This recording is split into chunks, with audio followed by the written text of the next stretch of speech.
Musim lalu, Arsenal tampil mengejutkan karena mampu finish di posisi runner-up Premier League. Bahkan mereka hampir meraih gelar juara jika seandainya di pekan-pekan terakhir tidak ditikung oleh Manchester City. Kini agar momen serupa tidak terjadi lagi, The Gunners mulai membentuk sebuah kekuatan, di mana kekuatan itu terdiri dari beberapa pemain yang sukses mereka datangkan di musim panas ini.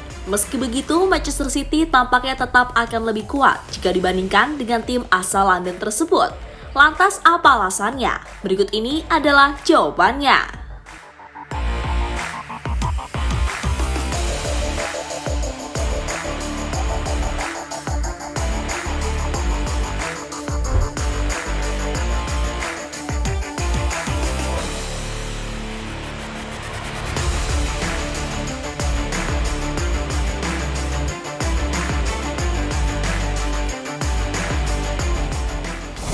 Ya, beberapa hari yang lalu, Arsenal resmi memperkenalkan dua pemain anyarnya, yakni Jurrien Timber dan Declan Rice.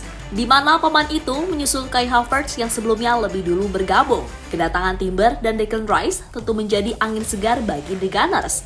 Mengingat Arsenal memang membutuhkan pemain baru untuk mengarungi berbagai kompetisi musim depan. Sehingga harapannya pemain baru tersebut bisa membantu Arsenal lewat kontribusinya. Kontribusi yang sebelumnya mereka lakukan bersama klub lamanya.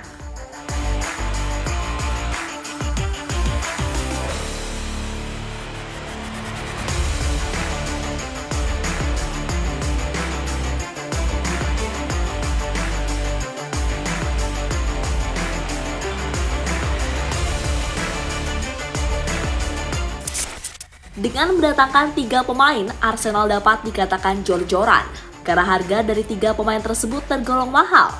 Bahkan, Declan Rice kini menjadi pemain Inggris termahal di ajang Premier League dengan harga mencapai 105 juta pounds. Ya, mantan pemain West Ham itu menggusur Jack Grealish yang sebelumnya menjadi yang termahal setelah didatangkan Manchester City dengan harga 100 juta pounds.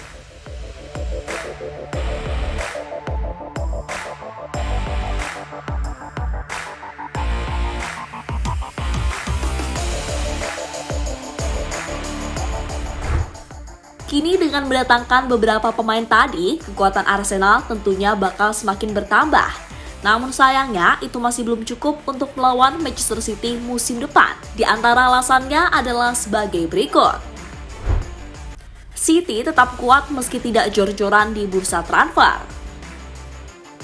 Musim panas ini, Manchester City baru membeli Mateo Kovacic dari Chelsea. Hal itu sebagai bentuk antisipasi karena Gundogan pergi ke Barcelona. Meski hanya mendatangkan Kovacic, namun kekuatan dari The Citizen diprediksi tetap akan kuat. Karena pemain lama dari Manchester City diprediksi bakal semakin menggila musim depan, seperti Erling Haaland, Kevin De Bruyne, Phil Foden, hingga Julian Alvarez. Sehingga faktor ini tetap akan membuat Arsenal kesulitan untuk bisa menyaingi The Citizen. Still on the ball near the edge of the D, hits a shot into the net! Julian Alvarez got the ball on the edge of the D, rode a couple of challenges, to the back of the net! What a sensational goal! Kevin De Bruyne off the layoff from Haaland, he raced 40 metres. Cleared as far as Foden, good ball in, and Haaland! Erling Haaland!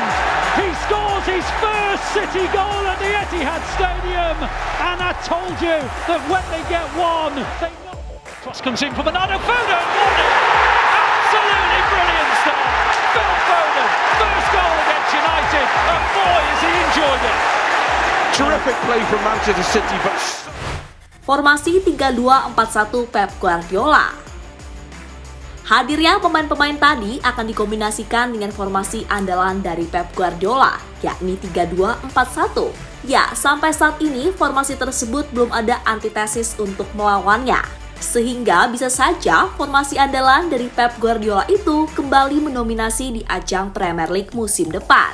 Kini menjadi tantangan tersendiri bagi Arteta, apakah dirinya mampu mengalahkan formasi tersebut atau tidak.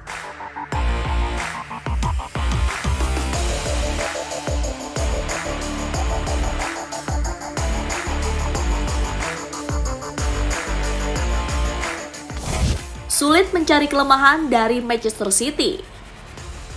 Alasan lain mengapa Manchester City akan kembali berkuasa musim depan adalah soal kelemahannya. Ya, sampai saat ini Manchester City menjadi tim yang sulit untuk diketahui kelemahannya. Hal ini diakui sendiri oleh Shay Given, mantan kiper dari The Citizen. Saya tidak bisa menemukan kelemahan mereka. City luar biasa. John Stone tampil baik sebagai bek tengah, bek kanan sampai jadi gelandang bertahan. Grealish sudah tunjukkan kualitasnya setelah musim lalu sempat kesulitan. De Bruyne, Bernardo Silva, Mahrez sampai Ederson konsisten penampilannya. Haaland juga sanggup mencetak 52 gol. Not bad bukan? Kata Given pada BBC.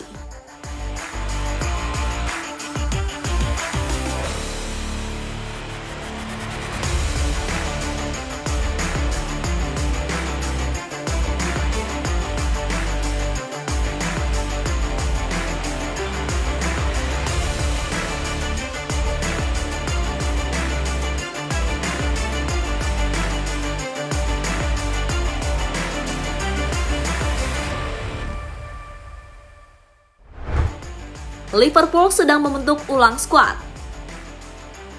Jika Arsenal dianggap tidak sanggup bersaing dengan Manchester City, harapan satu-satunya adalah Liverpool.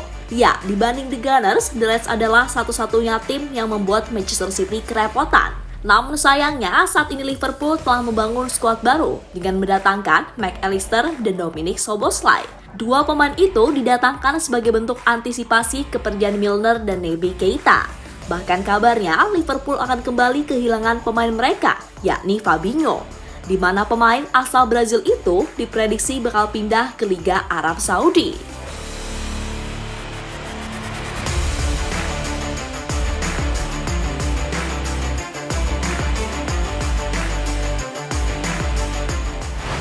Jadi itulah alasan mengapa Manchester City bakal kembali berkuasa musim depan.